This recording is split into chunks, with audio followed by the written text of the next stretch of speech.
ધોરણ 5ના વહાલા વિદ્યાર્થી મિત્રો, આજે આપણે આ વિડિયો લેક્ચરની અંદર હમણાં જે સરકારશ્રી દ્વારા તમારી નવી સ્વ અધ્યયન પોથી આપવામાં આવેલી છે તેમાં ગુજરાતી વિષયમાં પહેલું જ આપેલું છે ચાલો યાદ કરીએ. એમાં આજે આપણે પાર્ટ નંબર 1 જોવાના છે, જેમાં આપણે પાના નંબર 1 થી લઈ અને 9 સુધીનું સોલ્યુશન જોવાના છીએ. અન્ય પાઠ અને અન્ય ચાલો યાદ કરીએ એના પેજ નંબરનું સોલ્યુશનની લિંક નીચે આપણે ડિસ્ક્રિપ્શનની અંદર આપી દઈશું. તો ચાલો મિત્રો શરૂઆત કરીએ, જેમાં આપણે મહાવરો નંબર પહેલો છે કે નીચે આપેલા ફકરામાં ખૂટતા શબ્દો કે પ્રત્યયો લખી ફકરો પૂર્ણ કરી તેની નીચે આપેલા પ્રશ્નોના જવાબ લખવાના છે. જેમાં પહેલું છે કે અમારા ગામમાં એક ડોક્ટર હતા, તેમનું નામ હતું મોહનભાઈ. તેઓ સફેદ કોટ પહેરતા હતા. ડોક્ટર દરેક દર્દીના અવાજ પરથી તેની કેવી તકલીફ છે એની ખબર પડી જતી હતી. એક વર્ષ પહેલા ડોક્ટર દવાખાનું બંધ કરી મંદિરમાં જ રહ્યા, સાધુનો વેશ ધારણ કર્યો. ગઈકાલે તેઓ મને મળ્યા હતા. તેઓ કહેતા હતા કે હવે પછી તેઓ બીજા ગામમાં રહેવા જવાના છે. તો એના આધાર ઉપર થોડા પ્રશ્નો છે, તો જોઈએ ડોક્ટરનું મુખ્ય કાર્ય શું છે. તો ભાઈ ડોક્ટરનું મુખ્ય કાર્ય બીમાર લોકોની સેવા કરવાનું છે. બીજું, ડોક્ટર સફેદ કોટ શા માટે પહેરતા હશે?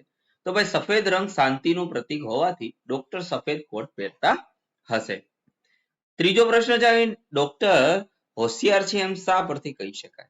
કારણ કે તે દરેક લોકોના અવાજ પરથી દર્દીની તકલીફ જાણી લેતા, તેથી કહી શકાય.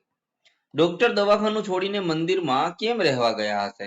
તો એનો જવાબ આવશે ડોક્ટર દવાખાનું છોડી સાધુ બની ગયા, તેથી મંદિરમાં રહેવા ગયા હશે.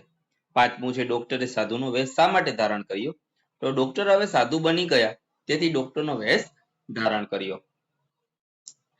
ત્યાર પછી મહાવરો નંબર બીજો છે, નીચેનો ફકરો તમારે વાંચવાનો છે ને એના આધારે પ્રશ્નોના આન્સર આપવાના છે. તો જુઓ, પહેલું છે મહાશિવરાત્રીના દિવસે કોની પૂજા થાય છે? તો ભાઈ મહાશિવરાત્રીના દિવસે તો આપણા ભગવાન ભોળાનાથ એટલે કે ભગવાન શંકરની પૂજા થાય છે. બીજું, આ મેળો કેટલા દિવસ સુધી ચાલે છે?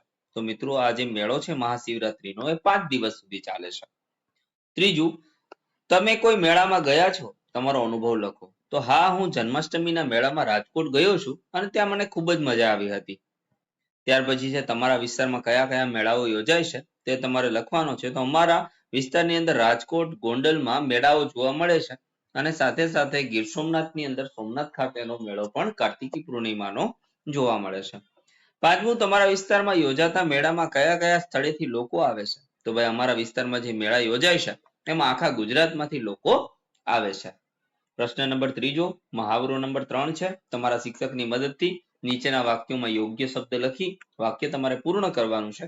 જેમાં પહેલું, જે ખેલાડી રમતા હોય તે મેદાનના પટ્ટાની અંદર રહે અને બાકીના ક્યાં જાય? બહાર જાય. બીજું, ધાબા ઉપર પતંગ ચગાવવાની મજા આવે. ત્રીજું, બે કોથળાની વચ્ચે મારો હાથ ફસાઈ ગયો. ચોથું, સસલાભાઈ તો દોડીને બધાથી આગળ થઈ ગયા. પાંચમું, શિયાળવી બહેન આળસુ હતા, એ બધાથી પાછળ રહી ગયા. છઠ્ઠું, મારા પુસ્તકો કેવી રીતે ગોઠવ્યા છે? કે દરેક પુસ્તકની સાથે એ વિષયની નોટબુક હોય. સાતમું, ઘરની અંદર શું કામ બેસી રહેવું? બહાર નીકળીએ તો ભીંજાવાની પણ મજા પડે ને. આઠમું, અમારા વર્ગખંડમાં કઈ કઈ વસ્તુઓ લાકડામાંથી બનેલી છે? નવમું, તમે ક્યારેય તાલુકા પંચાયતે ગયા છો? અને 10મું, તળાવની અંદર નાહવાની ખૂબ મજા આવે છે.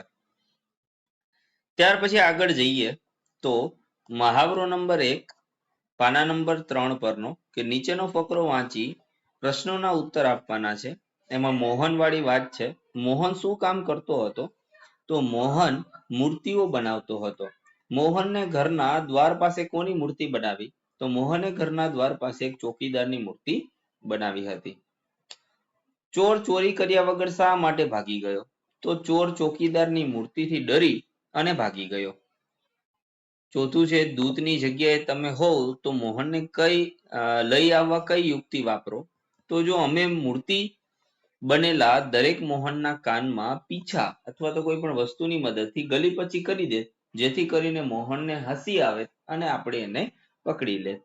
પાંચમું, મોહનને બનાવેલી ચોકીદારની મૂર્તિની શી વિશેષતા હતી? તો ભાઈ મોહને બનાવેલી ચોકીદારની મૂર્તિ એકદમ આબેહૂબ દેખાતી હતી.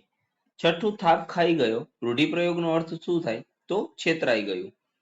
સાતમું, મૂર્તિ બનાવનાર માટે આ ફકરામાં કયો શબ્દ વપરાયો છે? તો શિલ્પી નામનો શબ્દ વપરાયો છે. આઠમું, નમૂના મુજબ શબ્દો બનાવવાના છે. તો પૈસા તો પૈસાદાર, વગ તો વગદાર, રસ તો રસદાર, રંગ તો રંગદાર, ફોજ તો ફોજદાર, ધાર તો ધારદાર, અણી તો અણીદાર. નીચેના શબ્દોનો વાક્ય પ્રયોગ કરવાનો છે, જેમાં વૃદ્ધ તો મારા દાદી અને દાદા હવે વૃદ્ધ થઈ ગયા છે. યમરાજ તો યમરાજનો દૂત મોહનને લેવા આવ્યો. આબેહૂબ તો મોહનને ચોકીદારની આબેહૂબ મૂર્તિ બનાવી. દૂત તો યમરાજનો દૂત મોહનને ઓળખવામાં થાપ ખાઈ ગયો. સમાનાર્થી શબ્દો લખવાના છે. ઘર તો થશે મકાન, રહેઠાણ અને ઠેકાણું. વૃદ્ધ તો થશે વડીલ, ઘરડા અને ગઈઢા. મહાવરો નંબર 2 છે.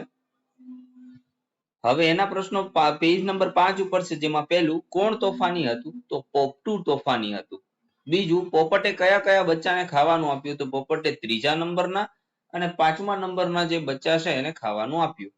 ત્રીજું, ઈયળના બચ્ચાનું નામ શું હશે? તો ઈયળના બચ્ચાનું નામ પીલું હશે. ચોથું, આ કુટુંબમાં કેટલા સભ્યો છે? તો આ કુટુંબમાં 7 સભ્યો છે. પાંચમું, પોપટીએ કયા કયા બચ્ચાને ખાવાનું આપ્યું? તો પોપટીએ 2જા નંબરના અને 4થા નંબરના બચ્ચાને ખાવાનું આપ્યું. છઠ્ઠું, ખોટા વિકલ્પ પર ચેકો મારી ફરીથી તમારે લખવાનું છે. તો જમણેથી પોપટ આવ્યો, એટલે આપણે આવી અને આવ્યું ચેકી દઈશું. ડાબેથી પોપટી આવી, તેમને જોતા જ એક પોપટું આગળ આવ્યું, અને ફરીથી આપણે અહીં લખવાનું, તો એ લખી દીધું છે.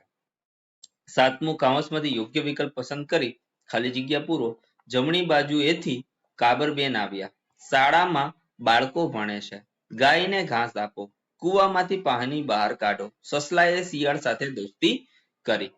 ત્યાર પછી 402.3 ગદ્ય અને પદ્ય વિભાગ છે, પાના નંબર 6 ઉપર.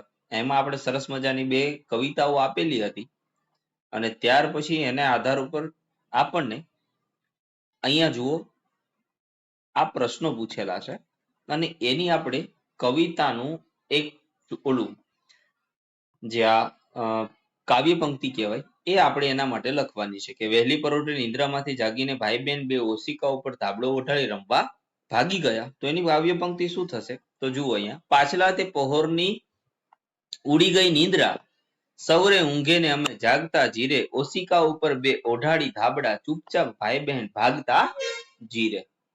એવી જ રીતના આપણે અન્ય બીજી પંક્તિ છે, બિલ્લી પગે તમે ઉઘાડ્યા આંગણા, બાપુ ને બાતે શું જાજતા જીરે, હાથમાં તે હાથ લઈ ભાગ્યા ઉતાવળા, ખુલ્લી હવાની મોજ માણતા જીરે. ત્રીજી પંક્તિ એવી બનશે, રૂપા તે રંગની રેતી વપરાયેલી, પાસે વહેશે વહેણ વાંકડું જીરે, છોડી રહેઠાણ આવું રૂપાળું મોકળું, સાનું ગોઠે ઘર સાંકડું જીરે.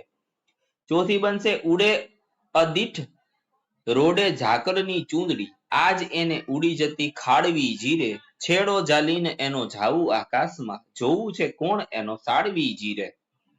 પાંચમું બનશે, સોનેરી કોરની લાવીને વાદળી, ચાંદરવા 4 કોર બાંધશું જીરે, એની તે હેઠ અમે રહેશું 2 ભાઈ બેન, ભાવતી રસોઈ રોજ રાંધશું જીરે. ત્યાર પછી મહાવરો નંબર 2 છે, નીચેના કાવ્યોનું પઠન કરો અને તેની નીચે આપેલા ભાવ વ્યક્ત કરતી પંક્તિઓ કાવ્યમાંથી શોધીને તમારે લખવાની છે. તો અહીંયા કાવ્ય આપેલું છે, નાગદમનનું કાવ્ય છે, ને એના આધાર ઉપર થોડા પ્રશ્નો છે, એ આપણે જોવાના છે.